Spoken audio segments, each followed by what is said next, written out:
When I looked at all my subscriptions, I couldn't believe how many I was paying for and not using. Streaming services, apps, memberships, it adds up. That's why I use and recommend Rocket Money. It's a personal finance app that finds and cancels unwanted subscriptions, tracks your spending, and helps lower your bills so you can grow your savings. The best part? You can cancel subscriptions right inside the app with just a few taps. No awkward phone calls or hunting for passwords. With Rocket Money, all your accounts are in one dashboard. Your checking, savings, loans, and investments are all there, so you can see your entire financial picture at a glance. It organizes every transaction automatically, sets budgets, sends real-time alerts for big charges, and gives you easy-to-read reports. I keep a close eye on all my finances, and Rocket Money gives me an even smarter view. Let Rocket Money help you reach your financial goals faster. Join at rocketmoney.com/Kim. That's rocketmoney.com/Kim. Go now. rocketmoney.com/Kim. Sign up for my free daily newsletter, The Current, at getkim.com. Okay, so we're going to be doing things a little bit differently here today on the show. Because in the Current newsletter, I wrote about AI jobs that are making $200,000 a year. And I literally got thousands of replies. I mean, thousands, Andrew. It was crazy. I mean, everybody was worried about AI taking their job. How do I bring it in on the workplace? How can I make money on the side? There are all these different surveys out there. Some say that AI is going to create jobs. Other surveys say that AI is going to be taking all these jobs. So you've got titles like prompt engineers, AI trainers, machine learning engineers, AI product managers, generative AI consultants, and maybe building automations, training teams. And so, Andrew, I decided that since you're not an expert in AI. What? I know. It's a shocker. I'm not? Well, you're using Sora now. I gotta get new business cards. That I decided to go to the place where I knew I could find the experts. And Maddie hunted down Dr. Ross Maciejewski. Thank you so much. I'm a professor of computer science at Arizona State University, and I also serve as the director for the School of Computing and Augmented Intelligence. We have over 130 faculty, 11,000 students. We're a top 25 program according to US News and World Report for artificial intelligence. So we have a ton of expertise in this topic. And so when did ASU actually start getting into AI? So for decades, ASU has been hiring top-tier computer scientists, with many of them focused on artificial intelligence. In fact, the former president of AAAI, which is the Professional Society for Artificial Intelligence Research, is a professor at Arizona State in computer science. Nice. And then I know through a friend of a friend of a friend, one of those type of situations, that he was a former vice president of a huge fashion label. And now ASU, he was trying to explain to me that ASU did some type of deal with OpenAI. That's right. ASU set up a partnership with OpenAI to provide access for faculty and students to license for ChatGPT to help them augment their teaching, augment their learning, providing lots of different exciting opportunities. Well, I have to tell you, I've been in this industry for so long. I've never seen a movement like artificial intelligence. I mean, you know, we all saw the iPhone, and we remember when you first saw the iPhone, you're like, wow, this is going to change the world. This is nothing like that. No, it's an extremely exciting time. And I think our school is really positioned well for thinking about this with that terminology of augmented intelligence. So we're really wanting to think about how these types of jobs can be augmented by artificial intelligence, as opposed to we have jobs that are going to be automated away by artificial intelligence. And where is that interesting sweet spot of where new jobs are going to be created and what skills do people need? We need to talk about that, because we all see the surveys and the research. And it's like one day AI is going to destroy the economy. The next day, AI is going to save the economy. What are we really talking about when it comes to jobs? So there's been a lot of different research articles focusing on this, looking at economic growth across different sectors, papers from Stanford, Princeton, Yale talking about this. And what we're seeing is maybe some softness growing in entry-level positions where things can be automated, but in those positions where you're augmenting your workflow, a lot of job growth potential there. And so what kind of titles are we talking? What kind of? So I think your newsletter hit some really important ones with prompt engineer, machine learning engineer. But those jobs tend to be people that have studied computer science, are working on building artificial intelligence applications, really fine-tuning these deep learning models, for lack of better words, and building that software infrastructure. For your more general public, it's thinking about, well, how can I use this to make my job faster? So if I'm in the fashion industry and I'm wanting to think about what's the next set of fashion, what are people wearing, could I ask GPT to summarize a whole bunch of images or videos from TikTok and say, what are young people wearing nowadays? What's the popular fashion? Give me a list, be able to compare these in a more quicker manner than I could have done by watching these all myself. That's fascinating to me. And analyze all the videos on TikTok and tell me what exactly is trending. And how do you use AI, Andrew? Well, I use it daily for anything of making a grocery list, finding a recipe, and then I use it in my work life, personal life. I love the image creation and the movie creation that can come from artificial intelligence. I couldn't even begin to explain to you how that even works. It's literally like real magic. But I was wondering, with a school full of kids learning about AI, how much of them use AI to do all of their homework? 150%, 200% of them? That's a great question. And so in many of our classes, we try to encourage that teaming with AI to help them in that learning aspect. Especially in our school, we're doing a lot of software engineering training. And part of that job is going to be utilizing artificial intelligence to help you write code faster. I think what's interesting there is let's say you join Google and you're presented with this giant repository of hundreds of thousands of millions of lines of code. Where do you start? You have all this documentation. Now AI can help you with that documentation. You say, I want to add this type of function to do this thing. And the documentation can be summarized and point you to where you need to go, as opposed to you having to read hundreds and hundreds of thousands of lines. See, I always have told people that when I got my CIS degree from ASU, we were programming and it was awful. Okay. And that was not my forte. I decided that in my future. But I've always told people that it taught me how to think more than anything. Like, if A and B happens, it's like if, then, or else statements. I couldn't program today because I've been so far away from it.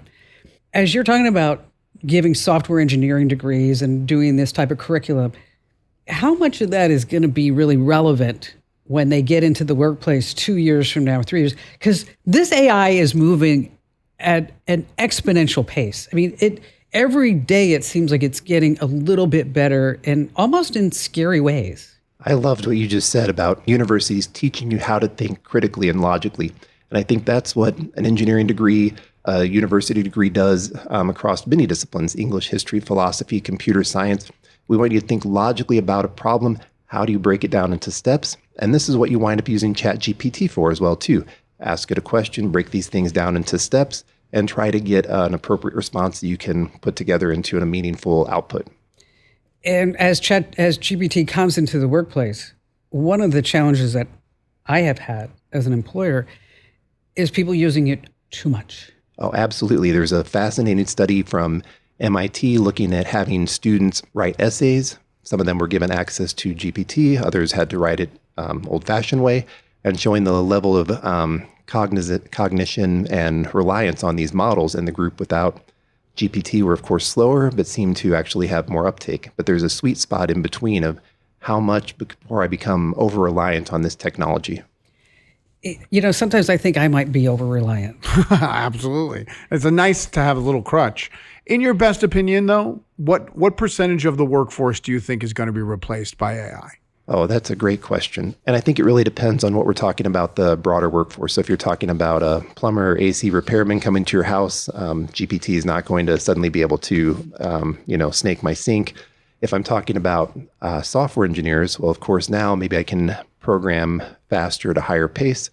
But again, I can now take my time and focus and augment my strengths on quality assurance, testing, and these sorts of things. So really, it's at this intersection of augmentation. So I don't necessarily think that workforce will be replaced. It may be that we're going to need less people for certain jobs, and new jobs are going to show up in the interim. So what you're saying is I need to learn how to use a plunger. I got it. Okay. Well, we're going to take a quick break to let you know where we're going. Like, wait, what's going on? You stay here. We're all going to stay here, though. We're going to take a quick break, pay some bills around here. And when we come back, we're going to start taking some phone calls from people who responded to my article about AI and have questions that I know that we're going to be able to help hit that person out, and a whole bunch more here on the Kim Komando Show. I've tried a lot of antivirus software over the years, and when something better comes along, I switch. That's why I've moved to WebRoot Essentials. WebRoot Essentials is a cloud-based AI-powered antivirus app that was designed to evolve with today's threats. It's fast, lightweight protection that works across all my devices without slowing me down. If you need another reason to switch, get this. WebRoot Essentials recently ranked #1 in independent Passmark performance studies against 9 other brands, like Norton, McAfee, and even Microsoft Defender. The study found that WebRoot Essentials scans 6 times faster, uses far less memory, and takes up 33% less space on your computer. I've seen the difference WebRoot has made for my devices, and now you can too. My listeners get 62% off WebRoot Essentials at webroot.com/Kim. Get the #1 ranked antivirus protection for just $19 a year right now at webroot.com/Kim. webroot.com/Kim. Go now while you're thinking about it. webroot.com/Kim. All right, if you're just joining us here in studio, it's a little bit different. We have Dr. Ross Maciejewski here from Arizona State University, department head, list of qualifications that goes on and on and on and on and on. And thank you so much for coming down to the studio. So we're going to take some phone calls from people who had questions for me about where to take their next jump in AI. And let's start with Brandon in Atlanta, Georgia. Hi, Brandon. Hey, Ken, how you doing? Appreciate it. Thank you very much for taking my call. You betcha. So tell us your history and tell us what you're looking to do. Yeah, so I graduated from UGA and spent about 8 years at UPS in a mix of roles, starting with financial services and brand communications, and eventually in marketing procurement. So I handled like vendor contracts, sponsorships, and major marketing projects, basically bridging like the creative side with the business side. But after leaving UPS, life kind of threw me a curveball in 2023. I had a benign brain tumor, and then went through a couple of surgeries at Emory and then Shepherd Center in Atlanta. So I'm fully recovered and rebuilding after a couple of years out of the game. So I'm learning about new tools and exploring like how AI is changing the kind of work I used to do. So my question to you is, what's the smartest way someone like me can pivot into these new AI related roles like prompt engineering, AI training, or consulting without a technical degree? Without a technical degree, some of those jobs like prompt engineering may be difficult, but hearing your background about marketing, I think you have a real opportunity to think about, how do I take the skills I was doing in marketing and try using some of these AI techniques to make it faster. So before, you might have relied on an entire team to build out a marketing presentation. Now with these AI tools, you can think about these as your assistants that are helping you build out this presentation without needing an entire team. And so being able to demonstrate that, look, I can do all of these things by myself, and being able to pivot there and show now I have these strengths in these different tools should make you a very valuable person, I think, in that sort of area. And you already have the correct background for that. So now it's really thinking about, how can I make myself faster, do the things I used to do with an entire team, but now using that team in terms of AI assistance. Yeah, absolutely. Yeah, right now I'm using ChatGPT and also Claude kind of for different things. And I kind of use them in concert, along with, using Copilot or whatever is out there. But, my goal is like really to help companies use AI to use it better in procurement or like content ops, consulting or in-house without needing to code. That's my goal. How does Brandon get that skill set? So a lot of places like UGA and Georgia Tech, since we were talking about Georgia, have microcertificates now in things for artificial intelligence, thinking about how we can upskill people to learn some of these basic technologies and to develop a portfolio in these topics as well, too. Does that sound interesting, Brandon? Yes, I'd absolutely love to learn more about that. Well, you know what? This is amazing. Brandon, you need to go look at this. You need to go research that. Go figure out how to get those micro certificates. Well, yes, absolutely. And I'd be remiss if I didn't point out ASU Online has a lot of micro certificates in these things too. Yeah, don't bite the hand that feeds you there, Doc. And so how much does it cost to get these certificates? In general, our micro certificates, we try to keep at a relatively low cost, but I don't want to make a quote off the top of my head because I'll be wrong. Is it $1 million? No. And I'm sure it's affordable, and you're investing in your future. Yes. And you're investing in your family's future too, so that this way you're able to provide for them. Brandon, once again, thank you for your call. So I'd like to talk a little bit more before we go back to everybody's phone calls about these micro certificates. How long does it generally take to get one? And are certain certificates better than others? So with microcertificates, these tend to be typically 3 classes. You could bang that out in one semester with some online learning. Are ones better than another? They tend to be targeted towards different things. So I think doing some homework, talking to advisors at the university, ASU has a great advising staff for helping you think about career paths and how these can set you apart. And then really thinking about, well, what skills do I want to learn to help upskill myself and demonstrate that I can now do these new technologies. So in terms of like an AI microcertificate, you may have things like Introduction to Data Science and Artificial Intelligence that's going to teach you about how do I manage my data, how do I arrange this to think logically about this. We talked about learning how to think. And then how can AI tools help me to organize this and ask questions quicker, stronger, smarter? When people are approaching these certificates, what is the biggest mistake that they don't do enough research up front, or they think it's going to be easier, or I mean, how can we help them not make these mistakes? I think it's probably a combination there. I think it's really doing some self-reflection and thinking about, well, what do I want to do next with my career? Making sure to have those conversations with the advising staff to think about, okay, what's going to be best for you? There's career centers at all of these universities too that should be able to help pivot you to the right locations, and then thinking about, okay, well, what are these things going to do for me? And so spending some time doing your homework is really critical in all of these items. Well, I just used ChatGPT, and it tells me I could get the WP Carey Certificate in Artificial Intelligence in Business, a 15-week course, 3 separate 5-week online courses for $1,950, or a 5-week online course in Artificial Intelligence in Business from the ASU Career Center is for $650. You know what? That's fabulous. That's cheap. That is fabulous. I mean, we used to have a person here, which Andrew knows, who, when I first saw ChatGPT, unfortunately, I was able to see it before they kind of rolled it out. And I went to our IT folks and I said, we have to pivot. The web is dead. The web is, we're not even going to see, Google's dead. I mean, I never thought I would say that in my life. And not too long after that, I was told that I didn't know what I was talking about by people in the building. And up until the fall, about a year ago, that person still was here and told me that AI would be dead because people were going to gravitate more towards humans than artificial intelligence. And I looked at him, I thought he was joking. I was like, you're kidding me, right? And he's like, nope, that's what's happening. People are going to go back. He actually told me people are going to go back to WebMD. I'm like, there's no way. No way.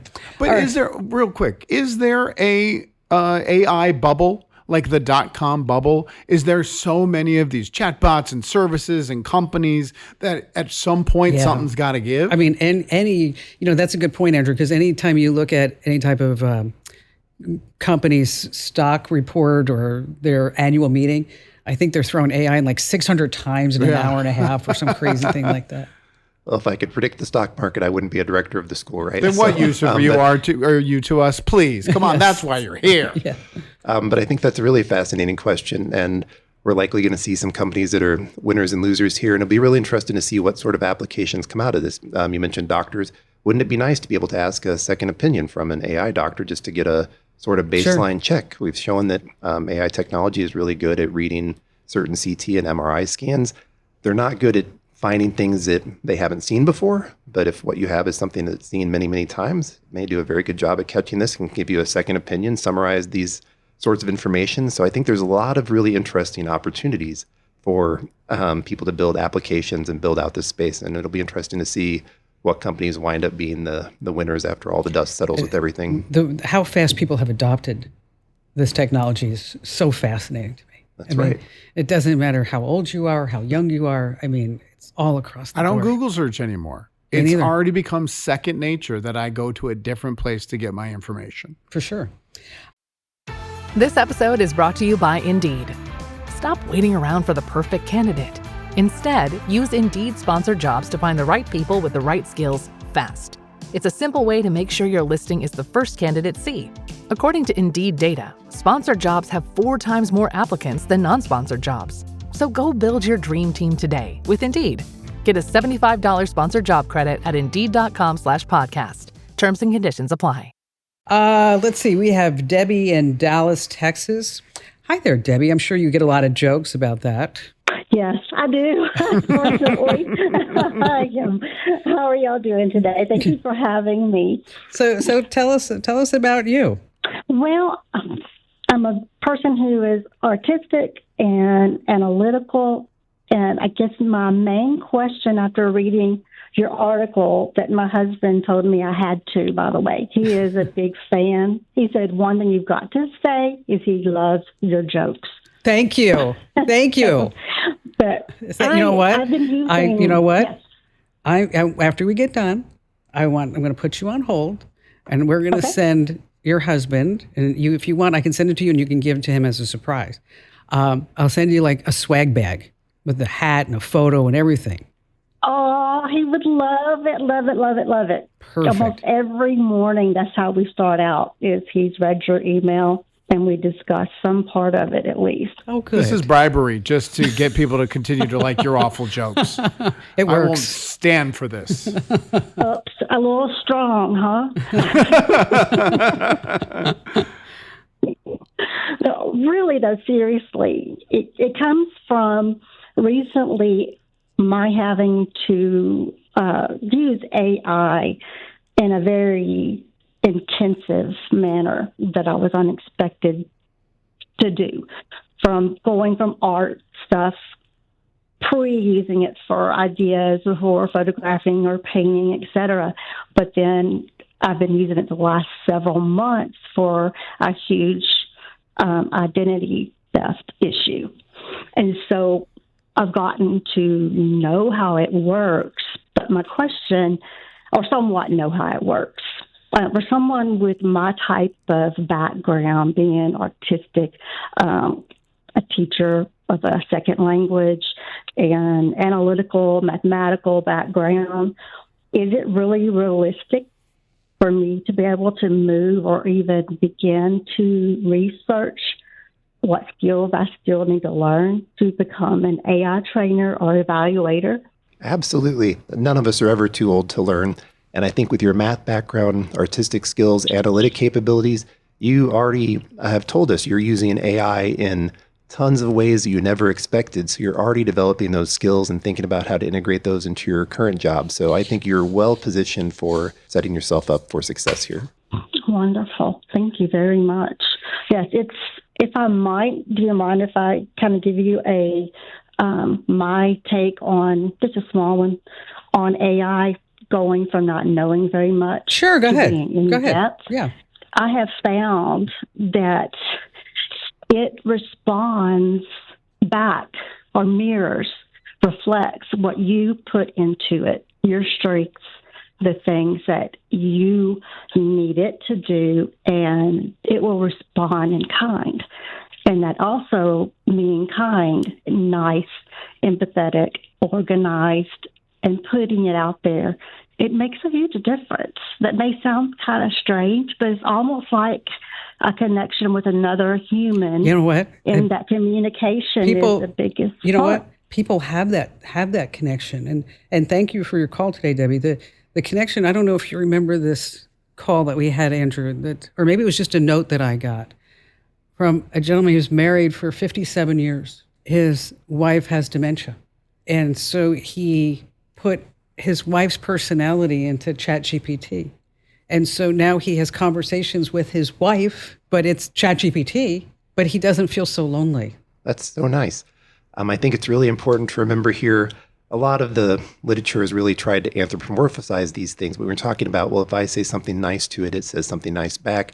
This is a probabilistic model. So if you think about all the things you're trained on, if I say something nice to Kim, is she likely to yell at me back or likely to say something nice back? So in that manner, that is how it essentially is working. It's using all these things it's learned over time to try to guess what it should say next. And so depending on what it's trained on, so if it's trained on, I've spoken nice to people and they respond nicely to me, that's the sort of thing you'll get back. So Kim and I actually have had this debate, and I wonder if you could tell us what you do. She is all nice and sweet and kind and please and thank you. And I'm very sterile. It's like I describe it as I'm talking to my toaster. I mean, it's not a person. It's not a he. She calls ChatGPT he all the time. He helps me. It's an it. How do you approach it? I probably lean more towards you, where I tend to ask more sterile questions. Yeah. But I've got a whole slew of students that work on this in different ways. Sometimes they'll say, oh, GPT, imagine yourself as a very helpful friend that's going to help me design this. I have other people that work on this in a very, just tell me the X, Y, Z sort of thing. And so it's really trying to think about how might I get the type of response I respond well to. And again, it's really just trying to predict these sorts of keywords and tokens to tell you what it thinks is most likely to be the answer that you're hoping for. So I'm right. It's not a he. It is he. It's an it.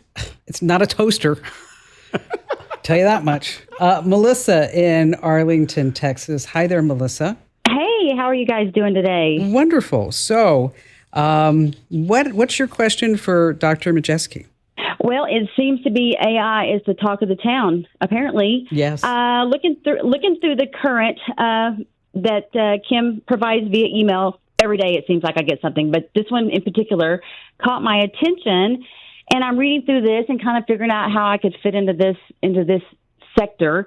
And again, I too came across the AI trainer or the evaluator, and I thought, well, okay, this could be good. I'm looking for a part-time, full-time, but remote is my most important part. Well, what's your background, Melissa?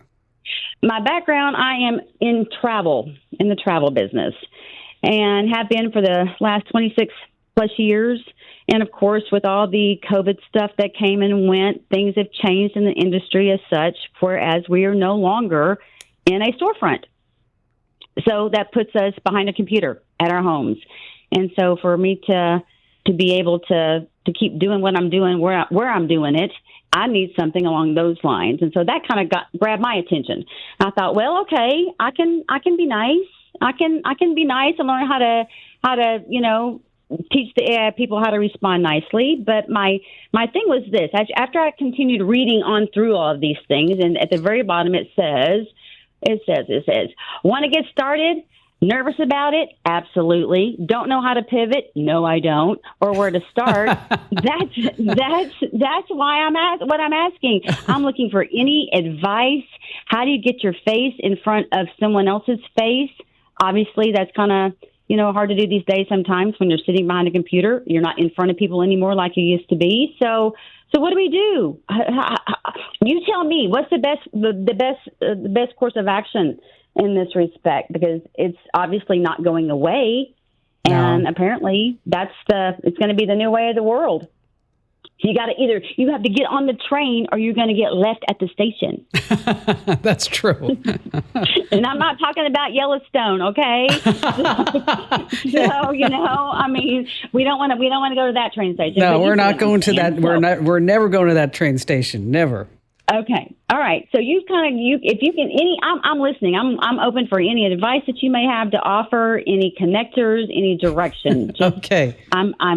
I'm ready. I got my pen ready, and I'm ready. Okay. So. I think some of the low-hanging fruit things you might be able to do are actually just integrating this into your current daily workflow. So if you're working on travel, okay, well, what if I asked ChatGPT to make me a travel plan? How does this look? Where are the errors at? Where could I correct things? How could I improve these sorts of things? And then thinking about, well, how might I use this to build out my skill set and identify problems and challenges? Again, thinking about taking some of these introductory artificial intelligence classes, taking a look at the different job applications out there, see what qualifications and backgrounds they want, but really starting small and just thinking about, okay, what are things that I could try asking this technology every day to learn about how I can improve my current set of skills will be a good entry point for anyone, I think. And you can also ask ChatGPT. Yes. I'm trying, what do I need to know? Yeah, we don't need Dr. Ross. I'll just go to my phone. That's right. Ryan Reynolds here from Mint Mobile. I don't know if you knew this, but anyone can get the same premium wireless for $15 a month plan that I've been enjoying. It's not just for celebrities. So do like I did and have one of your assistants switch you to Mint Mobile today. I'm told it's super easy to do at mintmobile.com/switch. Upfront payment of $45 for 3-month plan, equivalent to $15 per month required. Intro rate first 3 months only, then full price plan options available. Taxes and fees extra. See full terms at mintmobile.com. Dr. Ross, now you are a bunch of titles over there at Arizona State University, right? And 27 years ago, I had a full ride scholarship to ASU because of academics. And when I went to enroll, I found out that I was one foreign language credit short of being able to enroll. So I'm going to set this $20 bill right here on the counter.